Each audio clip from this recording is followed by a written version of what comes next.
Hi, everyone. This is 205. Welcome back. And this is 208. Our read aloud begins for the day.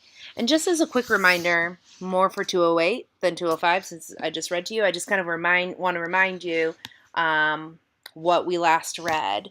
And that was, remember brain. June, as you recall, has been asked by Commander Jameson to take on this mission. It's kind of like a trial for her. Well, not a trial like the trial we know from the book, but just kind of like a test for her to see if she's worthy of taking on a position on her patrol. So she said this mission is to track down Day, which she gladly takes on that role because she wants revenge. And so she's super smart, and she's thinking about all of the potential scenarios of how the crime could have gone down. Um, she has the pendant, and that pendant is a link, she thinks, to tracking him down, and maybe finding the loved one who possibly gave it to him and tracking him down through his loved ones. So she just called Commander Jameson. That was the end of the last chapter, and said, I have a plan. So our next chapter is back to Day. And the last time we saw Day, he was in an alley, crumpled over, like barely hanging on to life. He saw the silhouette of a girl, and he realized his pendant was gone. That's it. So Lord only knows where he's at now. Okay, here we go. Day. I'm dreaming that I'm home again. Eden sits on the floor, drawing some sort of loopy shape on the floorboards. He's about 4 or 5 years old, with cheeks still round with baby fat. Every few days, he gets up and asks me to critique his art. Every few days. Rewind. Every few minutes, he gets up and asks me to critique his art. John and I are crouched together on the sofa, trying in vain to fix the radio that we've had in our family for years. I can still remember when Dad brought it home. It'll tell us which quarters have the plague, he'd said. But now its screws and dials sit worn and lifeless in our laps. I ask Eden for help, but he just giggles and tells us to do it ourselves. Mom stands alone in our tiny kitchen, trying to cook dinner. Wait, is this a memory or an actual dream? I'm dreaming that I'm home again. Okay, so this isn't necessarily an actual memory, but this is what he's dreaming probably when he's like knocked out in the alley. Mom stands alone in our kitchen trying to cook dinner. This is a scene I know well. Both her hands are wrapped in thick bandages. She must have cut herself on broken bottles or empty tins while cleaning out the trash cans around Union Station today. She winces as she breaks up some frozen corn kernels with the flat edge of her knife. Her injured hands tremble. Stop, Mom. I'll help you. I try to get up, but my feet feel glued to the ground. After a while, I lift my head to see what Eden's drawing now. At first, I can't make out what the shapes are. They seem jumbled, littered in random patterns under his busy hand. When I look closer, I realize that he's drawing soldiers breaking into our home. He's drawing them with a blood-red crayon. I wake with a start. Dim streaks of light, gray and waning, are filtering in through a nearby window. I hear the faint sound of rain. I'm in what looks like a child's abandoned bedroom. The wallpaper is blue and yellow and peeling at the corners. 2 candles light the room. I can feel my feet hanging off the end of a bed. There's a pillow under my under my head. When I shift, I let out a moan and close my eyes. Okay, turn and talk for a minute. Where on earth is Day right now? Because it's clearly not the alley anymore. Turn and talk.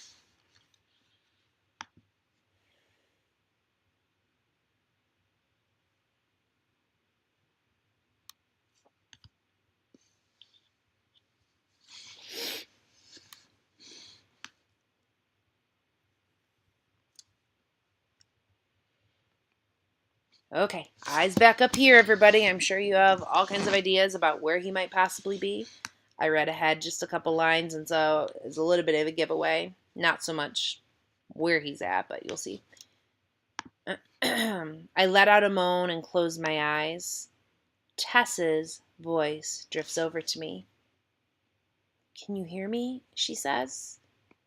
Not so loud, cousin. My voice comes out in a whisper through dry lips. I don't think she's literally his cousin. Remember when he called the nurse at the hospital cousin? And now he's calling Tess cousin? I think it's more like a term of endearment than literal cousin. My head throbs with a blinding, stabbing headache. Tess recognizes the pain on my face and stays quiet while I keep my eyes closed and wait it out. The pain goes on like a pick slamming repeatedly into the back of my head.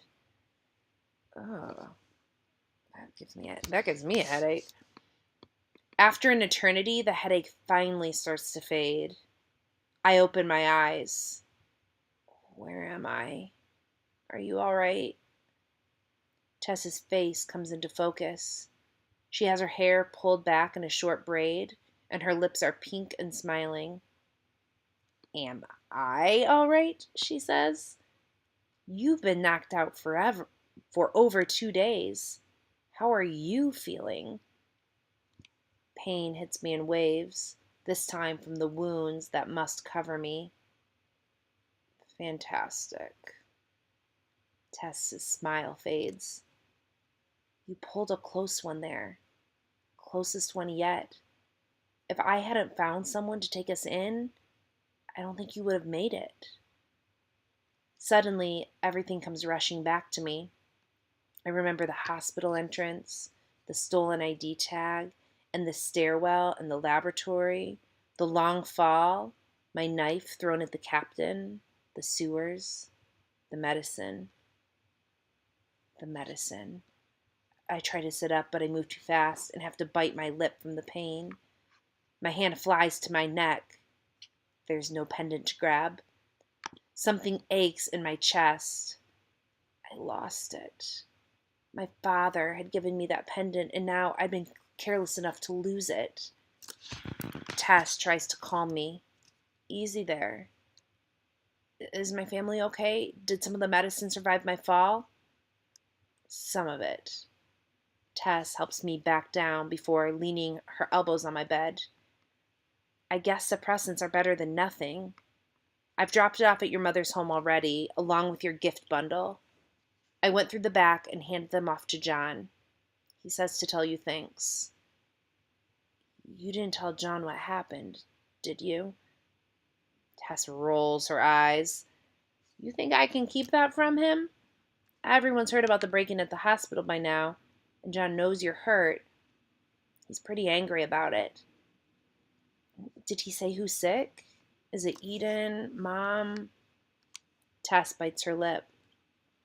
It's Eden.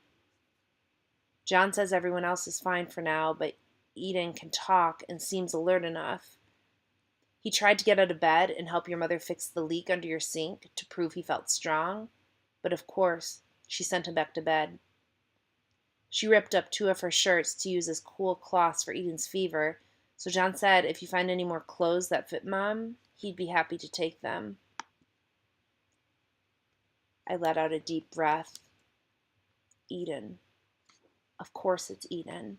Still acting like a little engineer even with the plague. At least I managed to get some medicine. Everything's going to work out. Eden will be okay for a while, and I don't mind dealing with John's lectures. As for my lost pendant, well, for an instant I'm glad that my mother can't find out about this because it would break her heart. I couldn't find any cures, and I didn't have time to do a search. It's okay, Tess replies. She prepares a fresh bandage for my arm. I see my worn old cap hanging on the back of her chair. Your family has some time.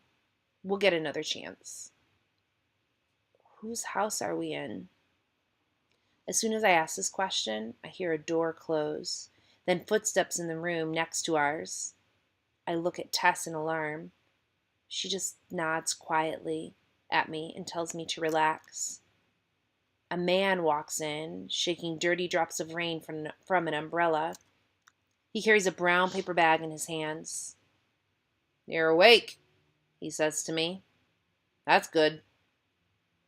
I study his face. He's very pale and a little chubby, with bushy eyebrows and kindly eyes.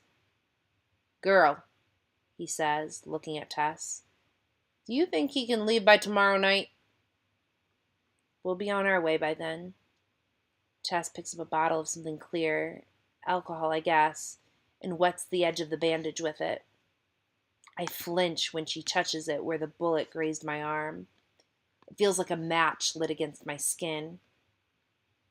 "Thank you again, sir, for letting us stay here." The man grunts, his expression uncertain, and awkwardly nods his head.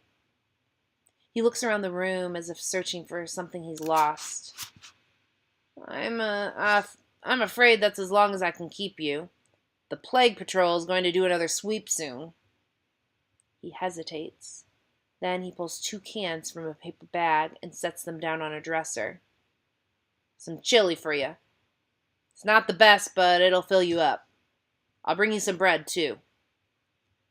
Before either of us can say anything, he hurries out of the room with the rest of his groceries. For the first time, I look down at my body. I'm clothed in a brown pair of army trousers, and my bare chest and arm are bandaged. So is one of my legs. "Why is he helping us?" I ask Tess in a low voice. She looks up from wrapping the fresh bandage around my arm. "Don't be so suspicious. He had a son who worked at the war front. He died of the plague a few years ago." I yelp when Tess ties a finishing knot on the bandage. "Breathe in for me." I do as she says. Several sharp pains stab me as she presses her fingers delicately against different parts of my chest. Her cheeks turn pink as she works. "You might have a crack in one of your ribs, but definitely no breaks. You should heal quickly enough. Anyway, the man didn't ask our names, and so I didn't ask his. Best not to know.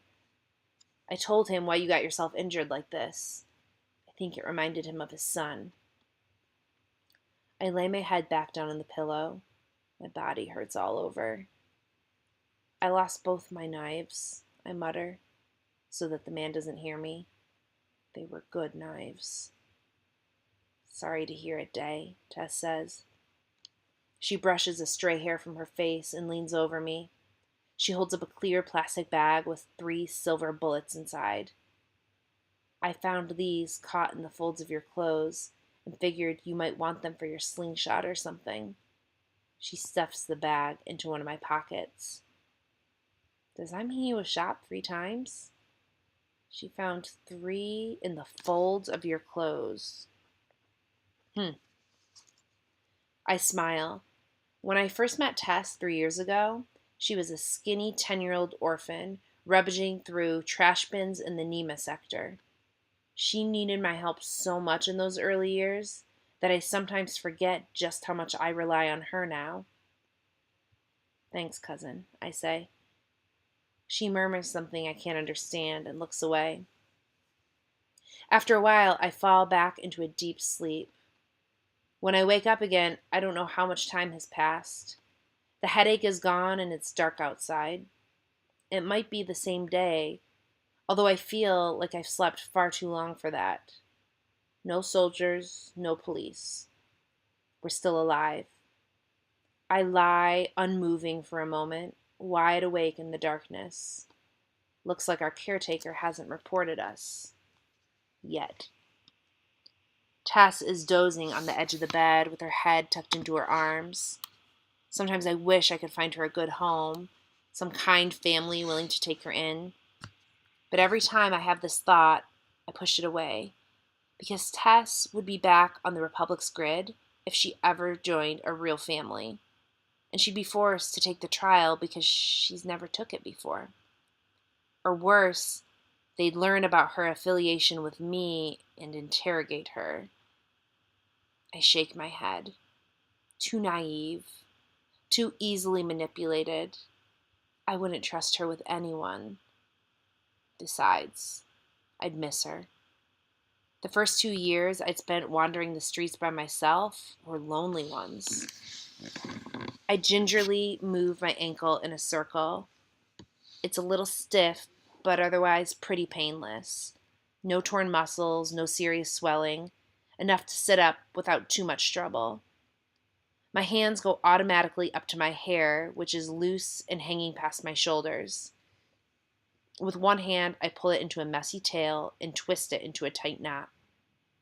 Then I lean over Tess, grab my beaten newsboy cap from the chair, and pull it on. My arms burn from the effort. I smell chili and bread. There's a bowl with some steam rising from it on the dresser next to the bed, and a small loaf of bread balanced on the bowl's edge.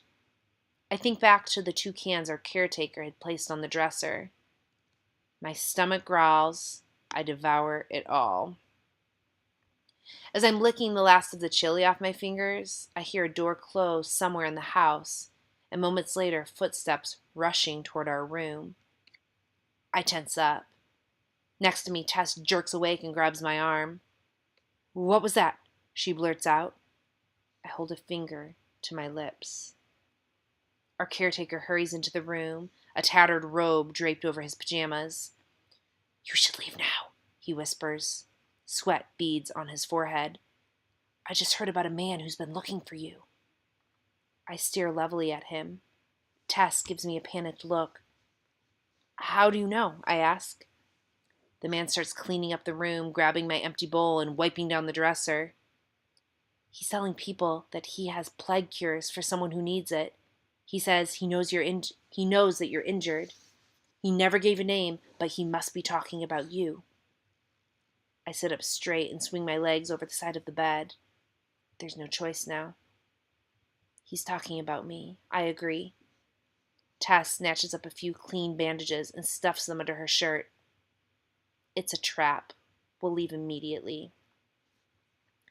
So I wonder, is this their way of trying to track him down? Like coming around with this medication?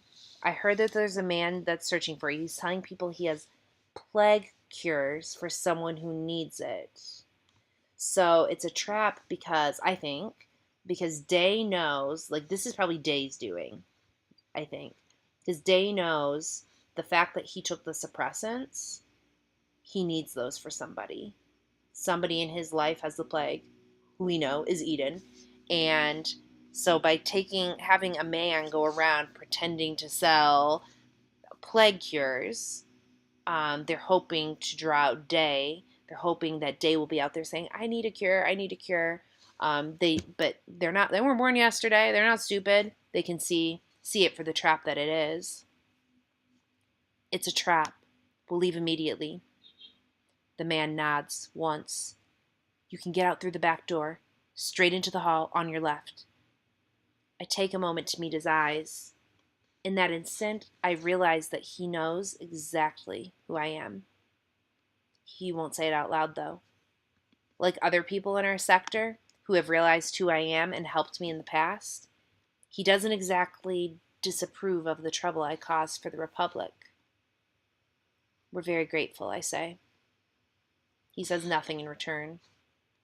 I grab Tess's hand, and we make our way out of the bedroom, down the hall, and through the back door. The night's humidity is thick. My eyes water from the pain of my wounds. We make our way through silent back alleys for 6 blocks until we finally slow down. My injuries are screaming now. I reach up to touch my pendant necklace for comfort, but then I remember that it's no longer around my neck. A sick feeling rises up in my stomach. What if the Republic figures out what it is? Will they destroy it? What if they trace it back to my family? That's interesting, that first question that he asked especially. What if the Republic figures out what it is? So even when June was looking at it, she was like, there's no markings, there's nothing special, it's just round and flat. It's more than what it appears. Because what if the Republic figures out what it is? What if they trace it back to his family? Tess slumps to the ground and rests her head against the alley wall. We need to leave the city, she says. It's too dangerous here, Day. You know it is. Arizona or Colorado would be safer, or, come on, even Barstow. I don't mind the outskirts. Yeah, I know. I look down. I want to leave too. But you won't. I can see it on your face. We're silent for a while. If it were up to me, I'd cross the whole country alone and escape into the colonies first chance I got. I don't mind risking my own life, but there are a dozen reasons I can't go, and Tess knows it. Ooh, that was something a little revealing, because June was kind of speculating, was kind of guessing that maybe Day was doing all those things, like to the airships and vandalizing things, and kind of hurting the war effort against the colonies. And she wonders, like, is he in support of the colonies? Well, it's just been confirmed, because he said, if it were up to me, I'd cross the whole country alone and escape into the colonies the first chance I got.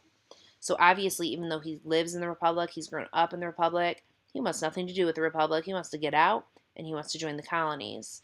But we know the reason he's staying is his family. I don't mind risking my own life, but there are a dozen reasons I can't go, and Tess knows it. It's not like John and Mom can just pick up and leave their assigned jobs to flee with me, not without raising an alert. It's not like Eden can just withdraw from his assigned school, not unless they want to become fugitives like me. We'll see, I finally say. Tess gives me a tragic smile. Who do you think is looking for you? She asks after a while. How do they know we're in the lake sector? I don't know. Could be a dealer who heard about the hospital break-in. Maybe they think we have a lot of money or something. Could be a soldier. Even a spy. I lost my pendant in the hospital. I don't know how they would use it to learn anything about me, but there's always a chance.